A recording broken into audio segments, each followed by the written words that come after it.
Hello viewers, अस्सलाम वालेकुम। और आज की इस वीडियो के अंदर हम बात करने वाले हैं और समझने वाले हैं क्लाइंट सर्वर मॉडल को। इस पूरी वीडियो को देखने के बाद प्रैक्टिकली आपको ये समझ आ जाएगा। मैं टूल्स का यूज़ करूँगा, प्रॉक्सी टूल यूज़ करके आपको ये दिखाऊंगा कि रिक्वेस्ट और रिस्पॉन्स आखिर दिखता कैसे है, इसके अंदर एक्चुअली होता क्या है डाटा। ठीक है, तो हम सब कुछ प्रैक्टिकली करके देखने वाले हैं। तो चलते हैं लैपटॉप की स्क्रीन पे। यहाँ पे आप देख सकते हैं मैंने सबसे पहले एक छोटी सी डायग्राम बना के रखी हुई है क्लाइंट सर्वर मॉडल की। नंबर 1 के ऊपर हमारे पास 3 क्लाइंट्स हैं इधर नीचे बने हुए। अब क्लाइंट क्या हो सकता है? कोई भी ऐसा डिवाइस, कोई भी ऐसी कंप्यूटर डिवाइस जो कि किसी और दूसरे ऐसे कंप्यूटर से राब्ता करे और कुछ मांगे, जो सर्विस वो प्रोवाइड कर रहा है। ठीक है, जहाँ पर आपका जो पीसी है वो इस सर्वर से जो है वो डाटा मांग रहा है, मतलब कि रिक्वेस्ट जा रही है और फिर सर्वर जो है रिस्पॉन्स के अंदर वो डाटा भेज रहा है। इसी तरह आपका मोबाइल फ़ोन हो सकता है, आपका लैपटॉप हो सकता है। अब हम समझेंगे कि इंटरनेट के ऊपर ये सर्वर और क्लाइंट किस तरीके से काम करते हैं। तो सिंपली ये क्लाइंट जो होता है रिक्वेस्ट भेजता है और इंटरनेट पे सबसे पहले रिक्वेस्ट जाती है। आप अपने मोबाइल को या लैपटॉप को सबसे पहले इंटरनेट से कनेक्ट करते हैं। ठीक है, उसके बाद आप किसी सर्वर से जो है राब्ता करते हैं।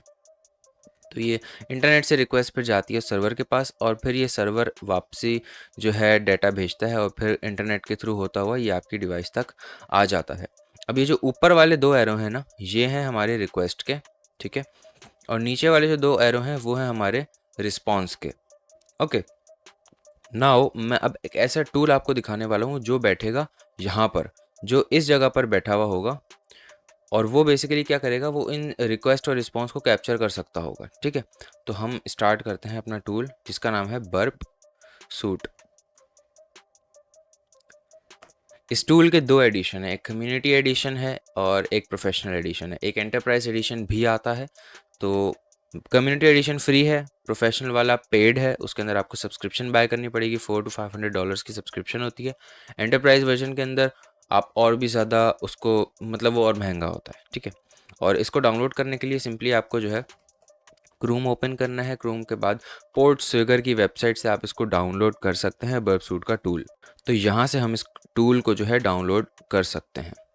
अब हमें सिंपली क्लिक करना है नेक्स्ट के ऊपर। उसके बाद हम स्टार्ट बर्प के ऊपर क्लिक करेंगे और ये स्टार्ट हो जाएगा। तो बर्प सूट ओपन होने के बाद कुछ इस तरीके का दिखेगा आपको। प्रॉक्सी टैब में हम जाएंगे। प्रॉक्सी टैब में जाने के बाद हम HTTP हिस्ट्री में जाएंगे और ओपन ब्राउज़र के ऊपर क्लिक करेंगे। अब यहाँ पे एक ब्राउज़र ओपन होगा। ब्राउज़र के थ्रू ही जो है आप सारे इंटरनेट की चीज़ों को एक्सेस करते हैं। मतलब जो रिक्वेस्ट जाएगी ना, वो सर्वर के थ्रू जाएगी और वो मोस्टली हम जो देख सकते हैं वो एक ब्राउज़र के अंदर इस रिक्वेस्ट को बना के और फिर उसको कैप्चर करके हम देख सकते हैं। तो यहाँ पे आप देखें ब्राउज़र हमारा ओपन हो गया। अब सिंपली हम ब्राउज़र के अंदर ना कोई वेबसाइट एक्सेस करेंगे। लेट से हम एक्सेस करते हैं, तो हम सर्च करेंगे youtube.com। ठीक है, इसका पूरा लिंक होता है https://youtube.com/। इसको एंटर प्रेस करेंगे। एंटर प्रेस करने के बाद हम जाएंगे इंटरसेप्ट के अंदर। और इंटरसेप्ट का मतलब क्या होता है, ये एक इस तरह का टूल या फीचर है जिसको अगर हम ऑन कर देंगे इंटरसेप्ट, तो वो रिक्वेस्ट ना हम कैप्चर कर सकते हैं। अगर मैं इंटरसेप्ट को ऑन कर दूंगा ना, तो यहाँ पे जो रिक्वेस्ट है वो आके रुक जाएगी। वो तब तक आगे नहीं जाएगी जब तक हम इसको फॉरवर्ड नहीं करेंगे। अब ये देखें रिक्वेस्ट है जो रुक गई है। ये youtube.com की रिक्वेस्ट आपको दिख रहा होगा। ये youtube.com की ही रिक्वेस्ट है और डायरेक्शन में लिखा हुआ है रिक्वेस्ट।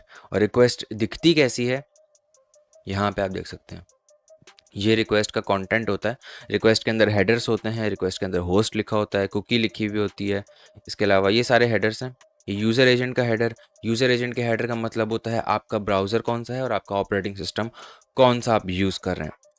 ओके, तो जब हम इसको फॉरवर्ड करेंगे ना, तो ये रिक्वेस्ट आगे चली जाएगी। तो एक एक करके हम इसको फॉरवर्ड कर सकते हैं। अब हम रिस्पॉन्स को भी कैप्चर कर सकते हैं, लेकिन रिस्पॉन्स को देखने के लिए हम जाएंगे HTTP हिस्ट्री में और किसी एक के ऊपर यहाँ क्लिक करेंगे। जैसे ही हम इसके ऊपर क्लिक करेंगे ना, तो नीचे हमारे पास देखें रिक्वेस्ट भी आ गया और रिस्पॉन्स भी आ गया।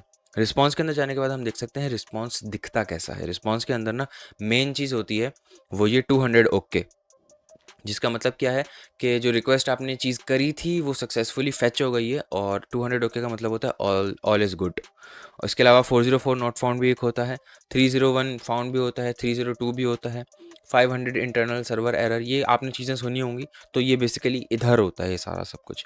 ठीक है, तो यही होता है बेसिकली रिक्वेस्ट और रिस्पॉन्स। और अगर हम जाते हैं अपने ब्राउज़र के अंदर, तो यहाँ पे देख सकते हैं अभी भी ये लोड हो रहा है।